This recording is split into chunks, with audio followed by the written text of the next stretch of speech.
boldness is required to create the new competitor. Boldness around the issue of quality, and quality which comes from all hands participation, a belief in the ability of every person in the organization. From an extraordinary level of service, and service for which we learn people will pay a premium.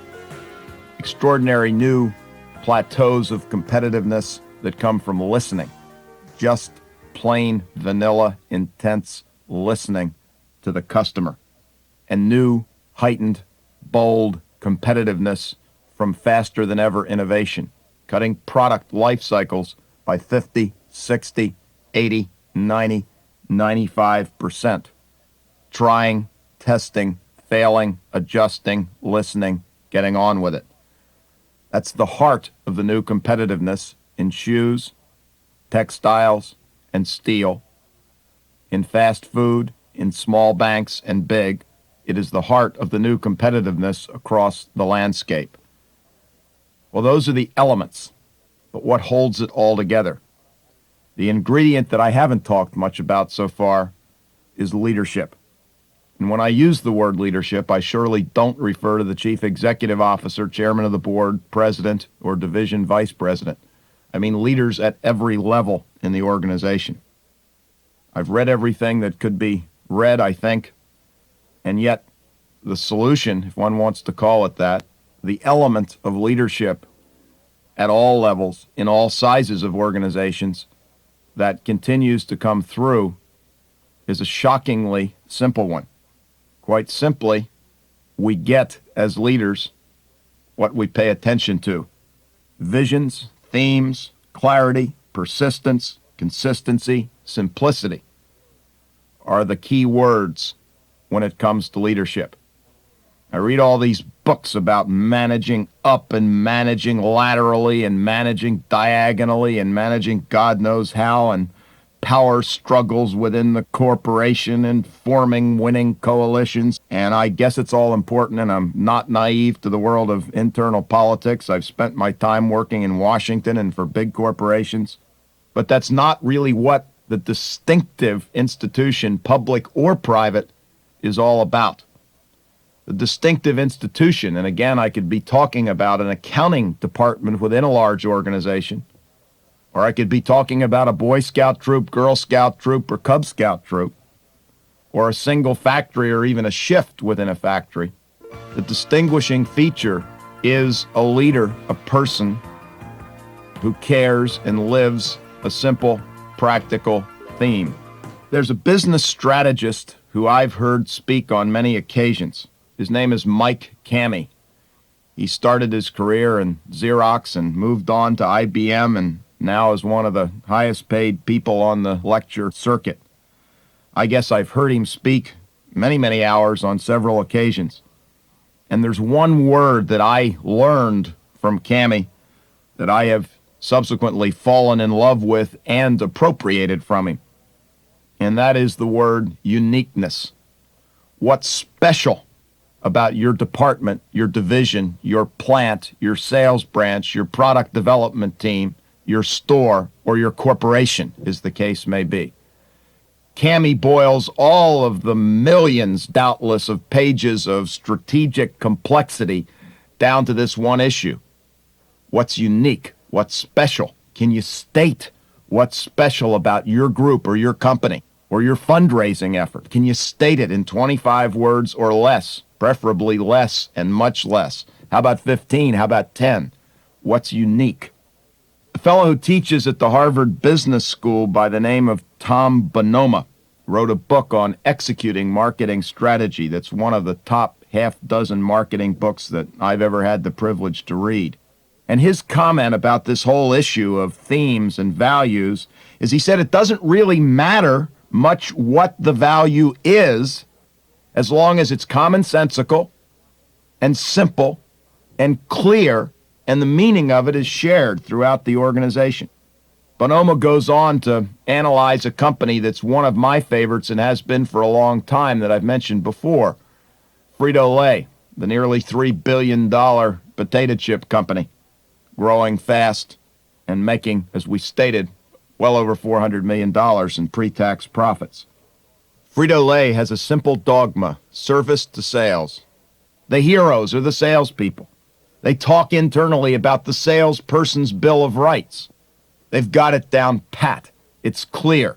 In fact, I heard their former chief executive officer, he's now president of the whole PepsiCo organization, Wayne Calloway, comment one time. He said, "I think they got service to sales tattooed on their underwear around here." And from my experience with Frito-Lay, I think he's exactly right. Overpowering service, overpowering attention to the customer, and it comes from this simple theme. Their president right now is a fellow by the name of Bill Korn. You walk into Bill's office and you'd receive a real surprise for a guy running a $3 billion corporation. There aren't any file cabinets. Now, Bill was trained at Procter & Gamble. There couldn't be a more numbers-oriented organization in the world. And Bill, you better believe it, got his training right, and you better believe Bill Korn is a numbers-oriented guy. And so he's got his numbers that he runs the company by. And he's got them all on a 3x5-inch card. He gets his weekly report on sales from every district, manufacturing variances, has them summarized on the 3x5 card, and that's what he measures from, and that's what he manages from, and that's what he leads from. Simple, clear, consistent themes. We talked about Worthington Industries as the model all-American competitor, doing it in the toughest of circumstances imaginable, the beleaguered steel industry. Worthington Industries, most anybody will tell you, as I mentioned before, simply runs their business according to what they call the Worthington Golden Rule. Take care of your customers and take care of your people, and the marketplace will take care of you. And everything you see in the way they manage their plants and manage their customer relationships suggests that it's going back and back to that golden rule, which is really what counts. IBM. Every time an IBMer begins a speech, whether it's internal or external to a big group or a small group, my experience says that they begin it by reciting the Ibm Philosophy. And that philosophy, which you could put on a 3x5 card, is just three simple principles. Number one, respect for the dignity and worth of the individual. Number two, to provide the best service of any company in any industry in the world. And number three, excellence in execution.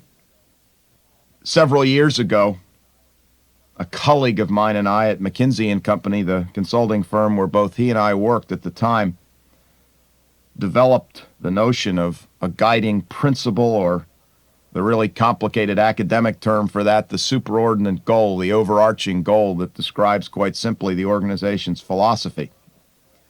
And he used to comment that that goal had to be exactly right relative to the marketplace strategy.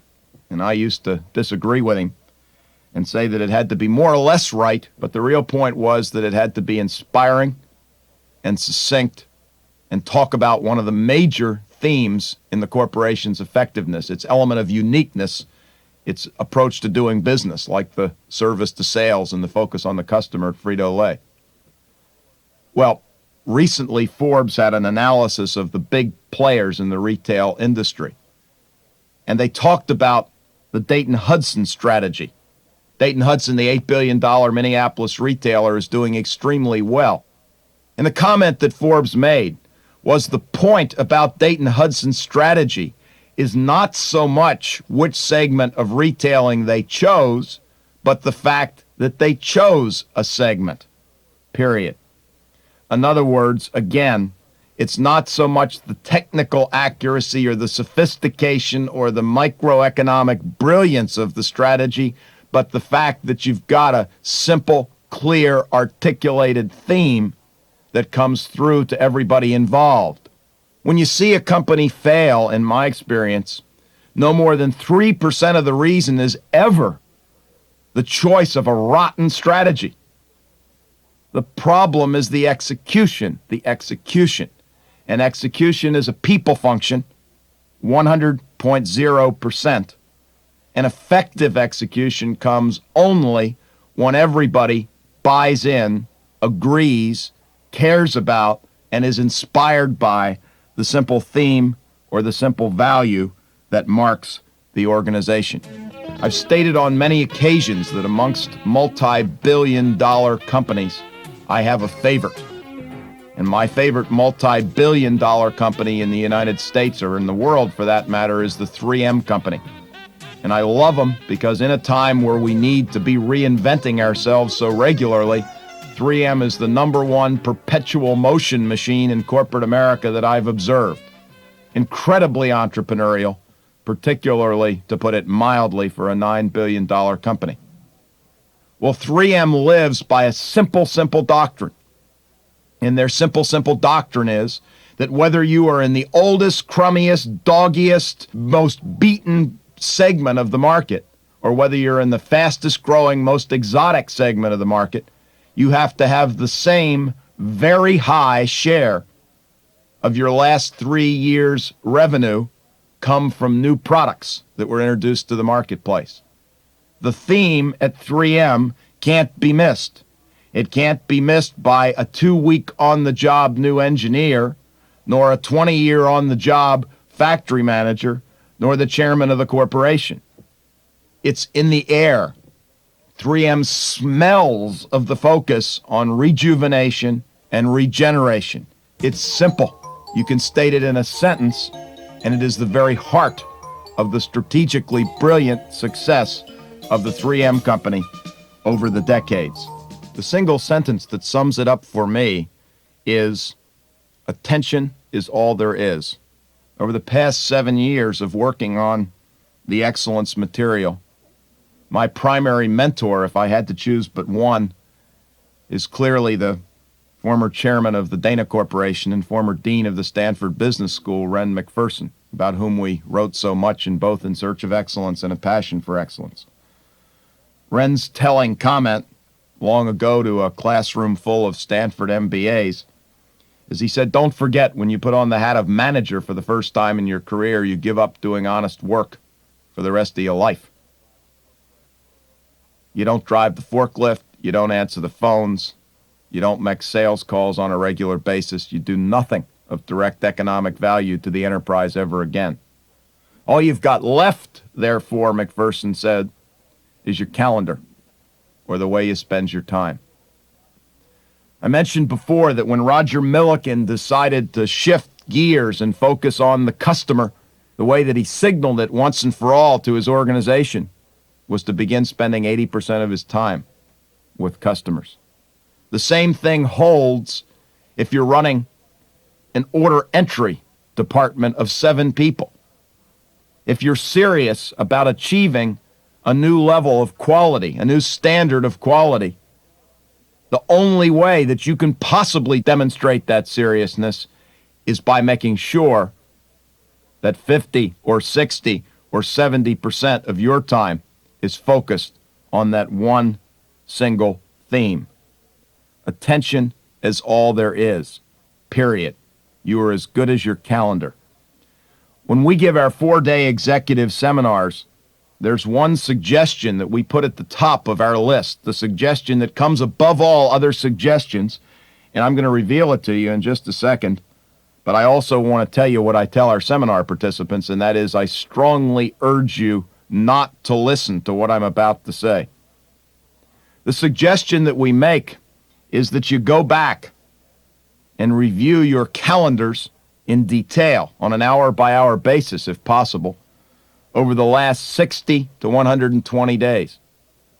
And take a look and assess the degree to which the way you spent your time in detail matches up with your strategic theme or your brand of uniqueness within your operation. The reason that I strongly suggest you not pay attention to what I say is that if you go through this exercise, the odds are incredibly high, if you have a shred of integrity in your body, that at the end of it you'll either quit, resign, or shoot yourself. It's as simple as that. We had a seminar attendee who reported to us on the degree to which he had followed up on our suggestions.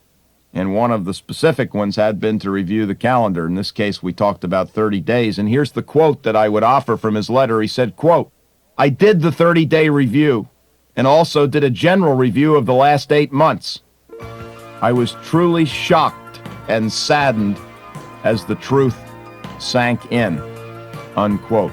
Every single one of us in management, whether a 26-year-old supervisor of an accounting section or a 56-year-old chairman of a multi-billion-dollar company, every single one of us has about 300, if not 3,000, legitimate, competing, rational, thoughtful priorities on our list. And if we live all 300 or 3,000 of those priorities, we have no priorities, quite simply. The people who have led effectively are the people who have pruned their agenda and people who have made every second count in support of their theme and their uniqueness. It's virtually as simple as that. A term that we developed a while back was one that we called pockets of excellence. Many of the things that I've said here in talking about leadership, and perhaps many of the things that I've said previously, have seemed to focus on very senior people within the organization. Quite simply, it's our observation that in the crummiest organizations that exist, and you pick your personal example, in the crummiest organizations that exist, you find great stores, great product development teams, great divisions, great plants, great accounting departments, great training operations. Not many, but a few. And we call those pockets of excellence. And invariably, that pocket of excellence, regardless of the bureaucratic muck and gunk in the rest of the corporation, is led by someone who, in fact, has an inspired vision. That is to say, it is our distinct observation that one can bring about extraordinary performance as a lower-level manager in the bowels of the toughest organizations imaginable. I would be the first to acknowledge that it's tough to do if you ain't in charge of the whole show. If your last name is Milliken and your company's first name is Milliken, that makes it a heck of a lot easier, and I would never deny that for one split second. The other side of the coin is that I look at it this way, frankly. Each of us, like it or not, for the rest of our working careers, which means most of the rest of our days on earth, are going to spend more hours on our job than in any other single activity. And so we got two choices. We can spend that time lamenting. I find that managers at all levels, particularly in big companies, are great at lamenting. We can spend our time talking about how awful it is, how horrible it is, how bureaucratic it is. Well, every company's awful, horrible, and bureaucratic. And if you're chairman of the damn board, you have 23 board people who are hounding you all the time. You can give up, you can cave in, or you can take charge of your own destiny and say, in effect, damn the torpedoes, I'm going to live this message, and I'm going to enjoy my life, and more significantly, I'm going to make it an exciting place to live and work for the people who are working with me and the people who are working for me. It can be done in any single organization.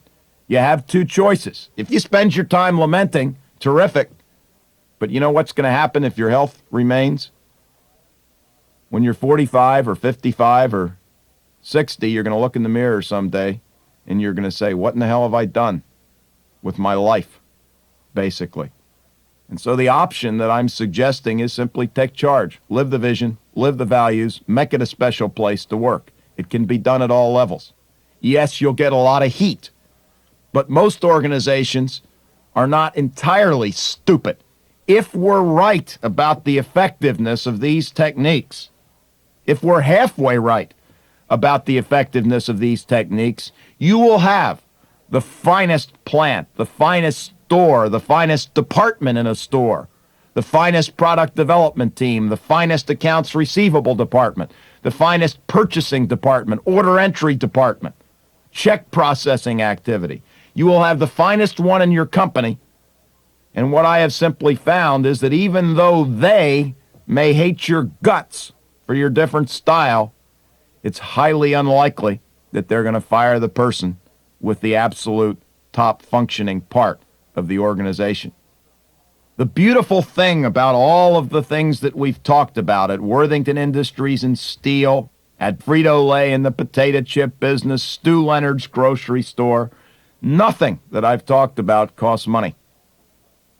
We're not talking about capital investment. We're talking about a different attitude toward our customers, toward our people, toward trying, toward listening. You may have to spend capital money after you've succeeded to such a degree that, in fact, your success is such that to grow you need capital. But on the front end, you don't need a penny. That's the wonderful news of this story. It can be done. It can be done starting tomorrow morning. No gimmicks, no devices. A requirement to be bold. Bold in search of better relations with the customer, with your people. Listening, consistency, a unique, clearly articulated, simple, compelling, and to the point theme. That's the start of it, and your calendar comes right along with it at the top of the priority list. Change it, focus, get on with it now.